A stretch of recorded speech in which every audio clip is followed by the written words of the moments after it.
Hello everyone. I hope you're all doing great. I'm Kirti Sophia Purnachan, and in today's session we'll be continuing the poem Alexander's Feast or the Power of Music, written by John Dryden. Stanza 3.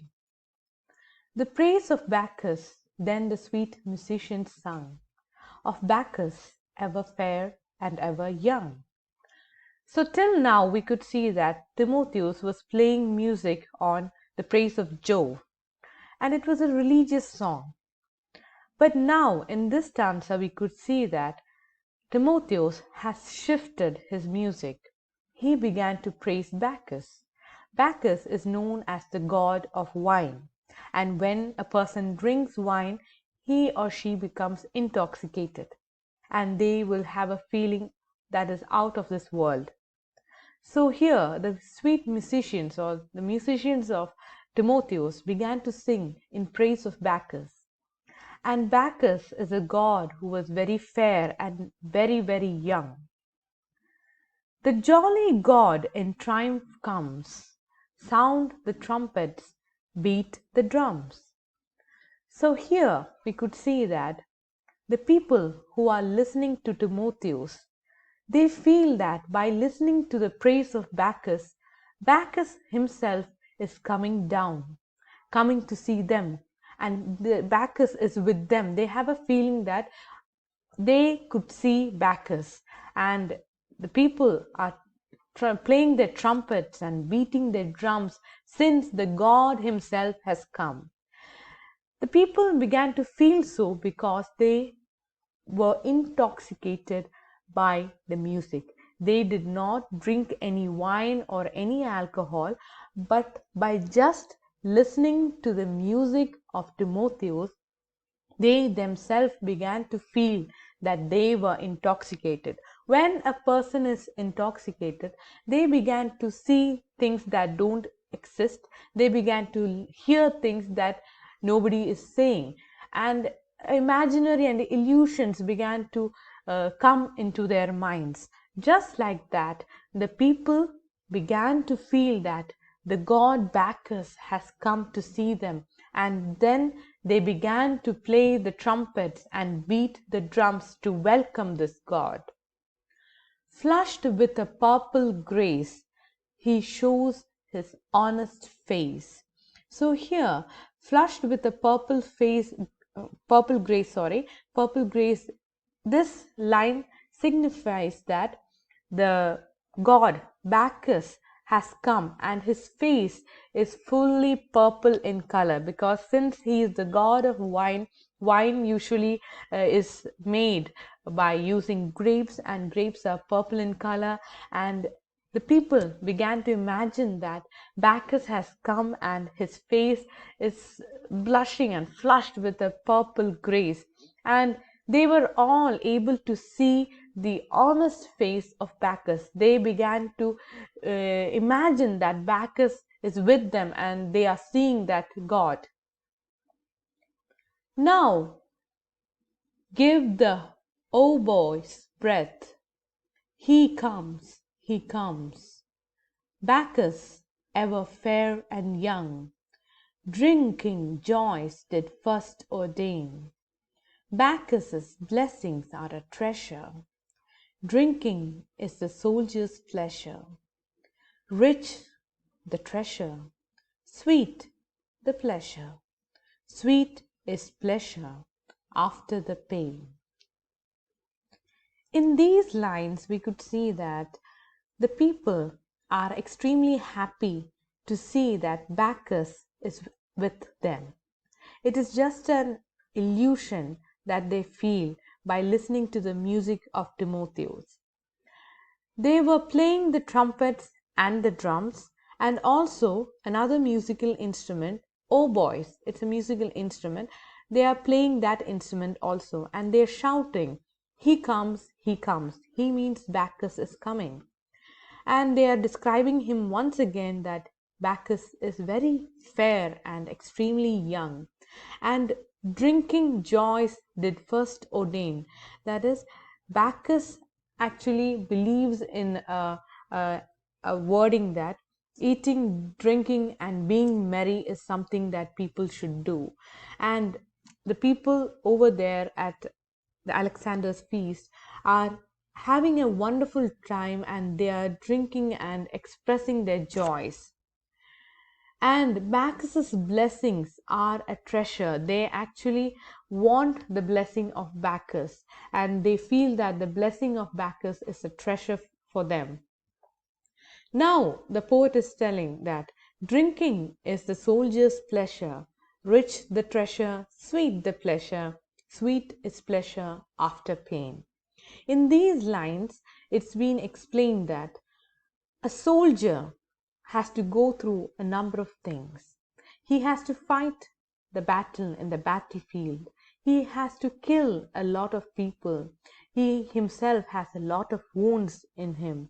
And once the war is over, and when his army wins over another land, the soldier has all the right to have pleasure, and he could drink as much as he want, and he could have the victory as a treasure for him, and the pleasure that he is getting by drinking and all is after a lot of pain that he has suffered while he was in the battlefield. So the soldiers are having a wonderful time in Alexander's feast. So that's stanza 3. Moving on to stanza 4. Sooth with the sound, the king grew vain, fought all his battles over again. So now we could see that Alexander himself is getting intoxicated by the music played by Timotheus. When Timotheus is praising Bacchus, it is having an intoxicated feeling on all those who are listening to that music.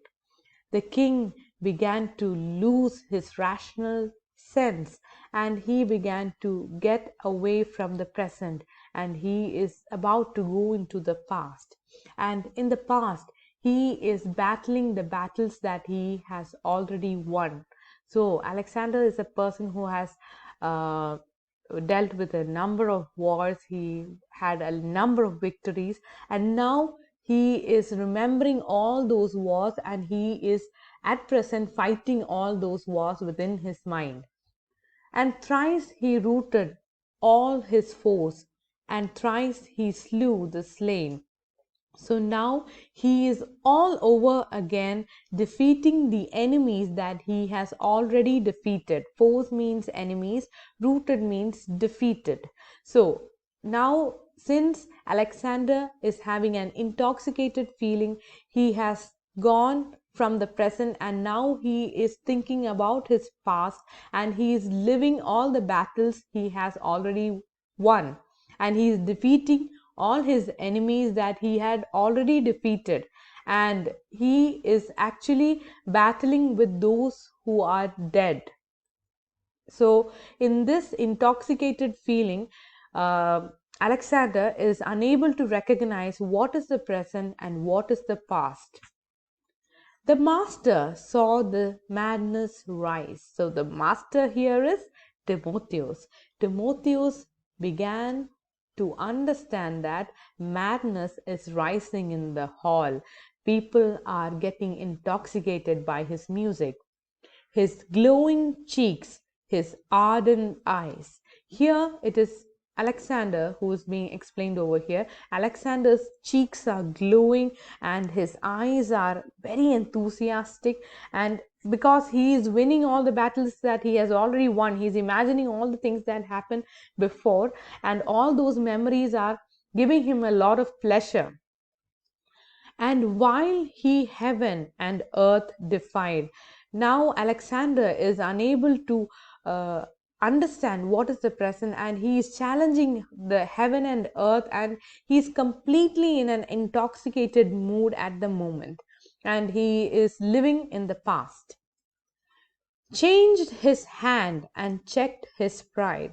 This means changed his hand, that is, Timotheus lifted his hand and showed a signal to his musicians to change the music, and at the same time, when the music was shifted, Timotheus looked at Alexander to see the pride that he had on his face, because Timotheus knows that this pride is going to go by listening to the next music that the musicians are going to play.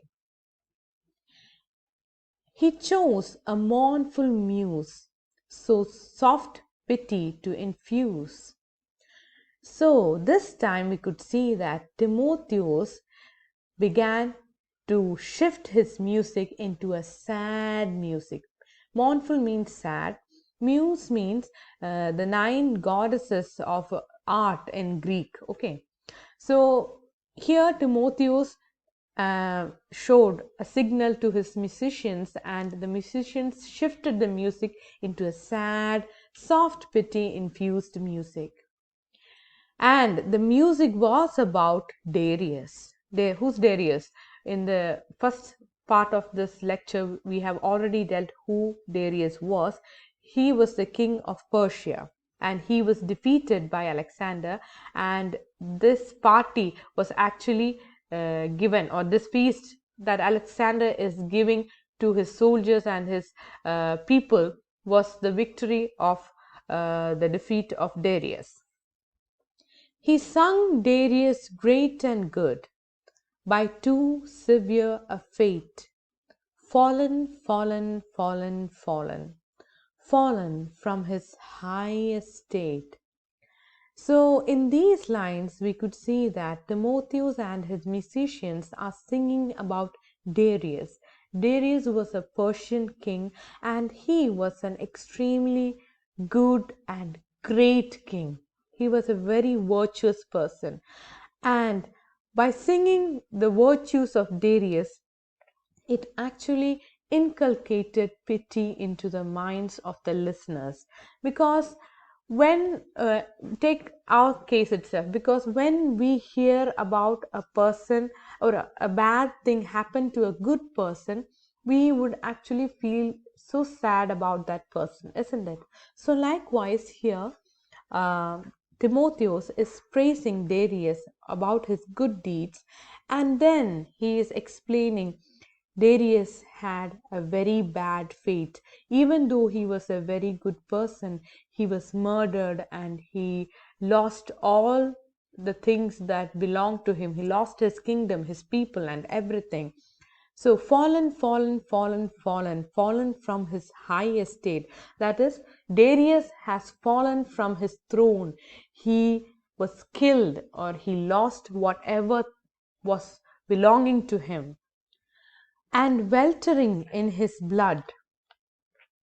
Weltering in his blood. That is, once the king Darius was murdered, he was soaked in his own blood, deserted at his utmost need by those his former bounty fed.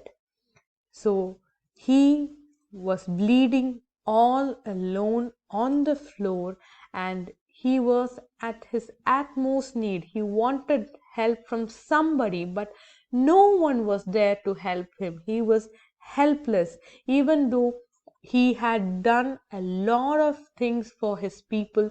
Nobody was there to help him out. He was a very generous person, but still at this critical moment of his life, he was left alone. On the bare earth exposed he lies, with not a friend to close his eyes. Oh, look at Darius. He is lying on the ground, on the earth, and he's all alone. He doesn't even have a friend to come and close his eyes when he dies. That was the situation of such a good king. With downcast looks, the joyless victor sate, revolving in his altered soul the various turns of chance below, and now and then a sigh he stole, and tears began to flow. So these lines will be dealt in the next class. Thank you so much.